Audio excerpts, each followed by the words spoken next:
এই এই এই আপনি কে? ভেতরে যাচ্ছেন কেন? ভাই আমি দাওয়াতে এসেছি, আমাকে দাওয়াত করা হয়েছে, সেজন্য ভেতরে যাচ্ছি। আমাকে ভেতরে যেতে দিন। আপনাকে দাওয়াত করা হয়েছে? আপনার মাথা ঠিক আছে তো? আপনার মতো ভিখারিকে দাওয়াত করা হয়েছে? এই জানতো এখান থেকে? কোথা থেকে যত সব ভিখারি এসেছে? তোমরা আমার সাথে এভাবে কথা বলছো কেন? তোমরা বুঝতে পারছো না কেন? সত্যি আমাকে দাওয়াত করা হয়েছে, আর আমি দাওয়াত পেয়ে এখানে এসেছি। আমাকে ভেতরে যেতে দাও। ভেতর থেকে আসিফ সাহেব গেটে ঝামেলা দেখে বলল, কি হয়েছে ওখানে? কি চাই ওই ভিখারি? দূর করে দাও গেট থেকে। একজন বলল, এই আপনি বোঝেন না আমাদের কথা? আজ এখানে একজন জনপ্রিয় ব্যক্তিকে নিয়ে পার্টি হবে, সেখানে শুধু আমন্ত্রিত ব্যক্তিদেরকেই প্রবেশ করতে দেয়া হবে। আপনি বলছেন আপনাকে সেখানে দাওয়াত করেছে? নিজের দিকে তাকিয়েছেন একবার? পোশাক দেখে তো মনে হচ্ছে ভিখারি, ধান্দাবাজি করেন। যান ওই ভিখারির সাথে বসেন, খাবার ওখানে দেয়া হবে। বলে লোকটাকে ধাক্কা দিল ছেলেটি। লোকটি ছিটকে দূরে পড়ল। লোকটি উঠে সেখান থেকে চলে গেলেন। সেখানে থাকা মানুষগুলো বলল, কি সাহস!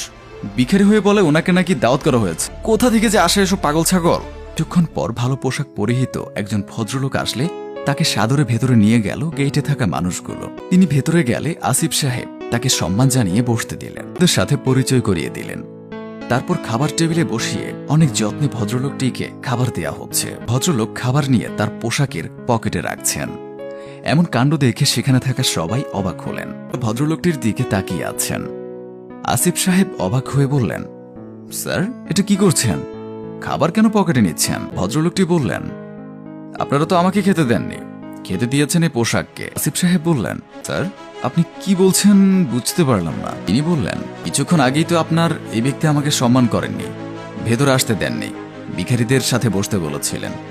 আপনারা তো আমার পোশাক দেখে সম্মান করছেন, ভালোভাবে খেতে দিচ্ছেন, তাহলে তো এই পোশাকই খাবারের যোগ্য, তাই পোশাককে খাবার দিচ্ছি। আসিফ সাহেব গেটে দাঁড়িয়ে থাকা ওদের দিকে তাকিয়ে বললেন, তোমরা জানো উনি কে? উনি একজন বিশিষ্ট লেখক, আজকের এই আয়োজন ওনার জন্যই। তারা লজ্জিত হয়ে একজন বলল, স্যার আসলে আমরা ওনাকে চিনতে পারিনি, উনি খুব সাধারণ পোশাক পরিহিত ছিলেন, আমরা ভেবেছিলাম কোনো ভিখারি ভেতরে আসতে চাচ্ছে। অন্যজন বলল, স্যার আপনিও তো তখন তাড়িয়ে দিতে বলেছিলেন, তাই আমরা তাকে ধাক্কা দিয়ে তাড়িয়ে দিয়েছিলাম। আসিফ সাহেব লজ্জায় মাথা নিচু করে ফেললেন।